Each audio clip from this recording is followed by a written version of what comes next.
This is the 2026 BMW S1000RR RACE.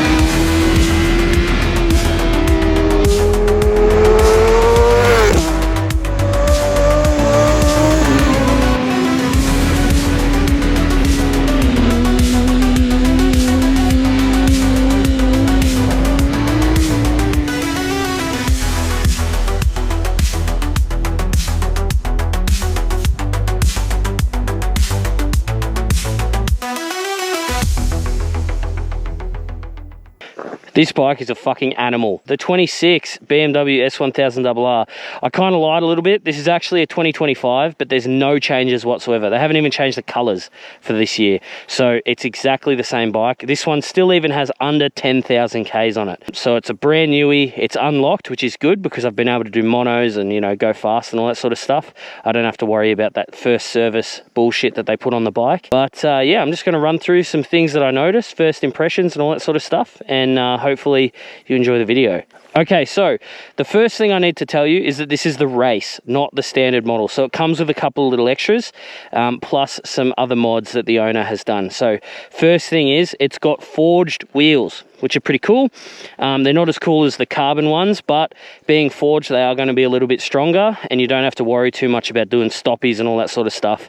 They probably won't crack like the carbon ones would. It also comes with the Akropovich muffler. The owner of this bike has actually done headers as well, which is aftermarket, and it makes it sound fantastic. I'm going to cut to a video of me revving it.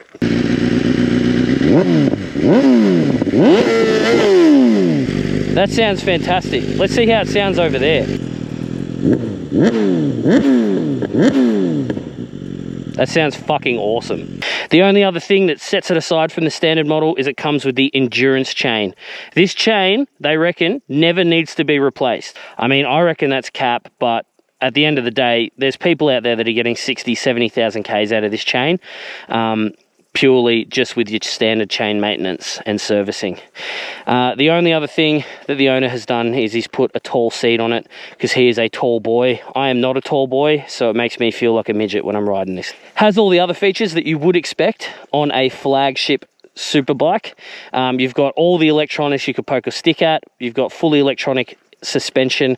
It is adjustable, and it does have the automatic stuff on it too, which is fantastic. I'm not really going to go into the electronics too much because pretty much every flagship superbike has the same electronics package these days. They just vary a tiny little bit here and there. But I will tell you one thing I do like the most about the BMW, which I haven't seen on a lot of other superbikes, is this button right here. If you hold that button, it turns everything off and you can just be an absolute hoon. It's fantastic. You can wheelie it, stoppie it, skid it, all that sort of stuff. Other bikes like the ZX10 and the Gixxer and all that sort of thing, you have to go through menus to turn all that stuff off. That might have changed now on the later models. I haven't ridden them for a few years, but I do love the fact that you can just turn all of the safety features off with a single button. It's fantastic. So one of the things I like the most about this bike is this throttle. For an electronic throttle, it's fantastic. The technology for the throttles is really starting to get back down to what I'm used to with cable throttles. The resistance is feeling cable-like, the response is feeling cable-like, there's much less of a delay. It's really feeling quite good. I'm really enjoying the throttle on these new bikes, even though normally I don't like e-throttles.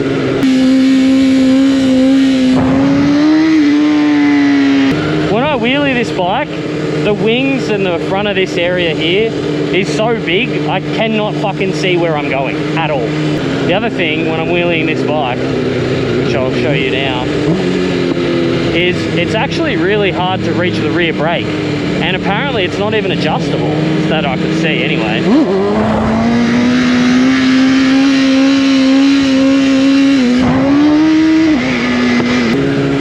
So because that rear brake isn't adjustable, it actually really doesn't instill a lot of confidence in my ability to put good pressure on it because it's really low below the foot peg. I feel like that's something you could change if you got aftermarket rear sets or something.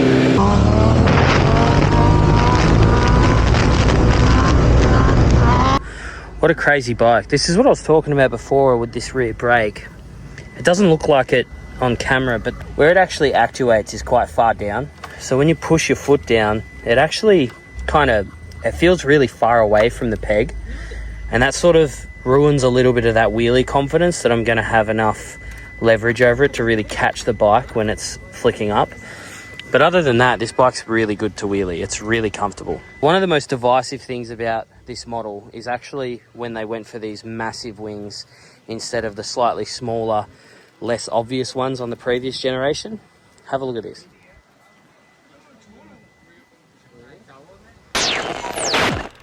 Ah, muy macho. Hey gringos, here comes El Zoido to ruin your drinking water. I mean, that sort of speaks for itself, doesn't it? For the average rider, the downforce is negligible. You're probably not even going to notice a difference between this one and one without wings. But for those of you who are track junkies and ride really fast, I mean, you're doing like sub 1 minute 45 at Phillip Island, you're going really quick, you might notice a difference. That's sort of what it's for. It's cool that they're there. It's cool that you have the option to use them. I don't know about them being standard though, and especially the fact you can't remove them. For me, I don't really like that. I prefer the 2020 model that doesn't have wings. I think that looks way better, but I am a hater, so. Now, as I said before, I'm not really going to go too deep into the electronics package. I'm a street rider. Okay, I do track days and stuff when I can, and I go fast in the hills, and I do a little bit of stunt riding and all that sort of thing. But generally speaking, I get on a bike, I ride it, I tell you what I think. Luckily, as I said before, I was able to turn off all the safety features, which really gave me a good handle over what the bike feels like raw, which is what I prefer. But I've just stuck it in Race Pro 2. I'm told that that's like an unrestricted throttle. It's all good to go and everything. And then the combination of that with all of the safety features turned off, it's a really good indicator of what the bike's actually like. Now, I don't ride it in the rain. This is a first impressions video. It's not a full review. I'm not going through all the menus and everything like that. It's cool. You can change the screen and all that sort of stuff, but it's like learning how to put in cheat codes on an old school video game. You really got to know what you're doing with all these controls. I mean, look at this shit. And the other thing too, like this goes left, right, up, down, and in. Like there's so many different controls. You can even roll the throttle forward to select stuff. Crazy. So I did a stoppie on the bike before, and I noticed that the brakes are very jittery. And that seems to be a very common theme among these really high performance brakes. These are Brembo brakes. They're just BMW branded. But they are made by Brembo, and it is a floating rotor. And what I've noticed is that when the bikes are brand new, you really got to pay attention to your hard braking and really bed all of it in, because otherwise you get this thing where it's like you're pulsing the lever because the bike is just jittering on the front brakes so much. So keep that in mind. If you do buy one of these, my recommendation would be to actually ride it like it's supposed to be ridden so that your brakes function correctly, because at the moment they stop the bike really well, but there's a lot of feel that's missing that could be there if a little bit more pressure was put on the brakes. The Race comes with these Metzler Race Tech RRs, which are really great tyres. These are a K3 compound, so they're the hard compound, but don't let that fool you. They're still really soft. They're super grippy. My best analogy is that they're sort of like running the road-going supercourses from Pirelli, but these seem to last a bit longer. You can sort of see a little bit of wear where it's sort of following the contour of the steel belt in the tyre, but the wear indicators are still quite below the tread line. So these are still roadworthy. They're still super grippy, and I'm really impressed with these tyres, to be honest, especially considering they've done almost 10,000 Ks on a 200 horsepower bike, and it's basically just got a flat spot. They're not worn out yet. Pirellis would probably wear out by now. With the S1000RR, a lot of people complain about it not having any character, but after riding it today, I can see where they're coming from by saying that it's very clinical and it's very precise, but I really don't think that takes away any character from the bike. I actually think the bike has quite a lot of personality. Not so much as a Ducati or any of that sort of thing, but definitely way more than people lead on. Now, there are a couple of common issues with this bike that you'll find on any bike, but with this one in particular, they have a really silly design where the water pump and oil pump are actually combined into the same pump. And so if one fails, you have to change both. The oil pump's okay. There's no problem with the oil pump, but the issue is the water pump seems to be a common issue where they do sometimes fail. And when that happens, it's a big job, and you've got to replace the water pump and the oil pump together because they're one unit. Bit of a pain in the ass. If you're paying a mechanic to do it, it's going to be expensive. If it's going to be done under warranty for you, it's just going to be a pain in the ass having to take it in and leave your bike there for a couple of days or a whole day or whatever it is that they're going to take to replace it. Otherwise, they're not that unreliable. It's definitely one of the more reliable European bikes. I haven't really heard of any major issues with them other than that one. Okay, so what do I think? The BMW S1000RR, the current generation bike. It's fantastic. It's a really good bike. It does the job. It does the superbike thing beautifully. Is it my favorite one? I'm not really sure. I do really like it a lot, and I think that this is a really great first 1000 to get because it's so easy to do everything on. It's easy to go fast. It's easy to wheelie. It's easy to ride to work on. You don't have to be hammering the bike to enjoy it. It's just as good at low speed as it is at high speed. It's not luggy or any of that sort of thing at low speed. So riding it around in traffic and all that sort of stuff, it's fine. It does get hot, but it doesn't get as hot as some of the other ones. To be honest, I think this is a really good benchmark superbike because it seems like it's in a really good upper middle spot of all the bikes. It doesn't make the most power.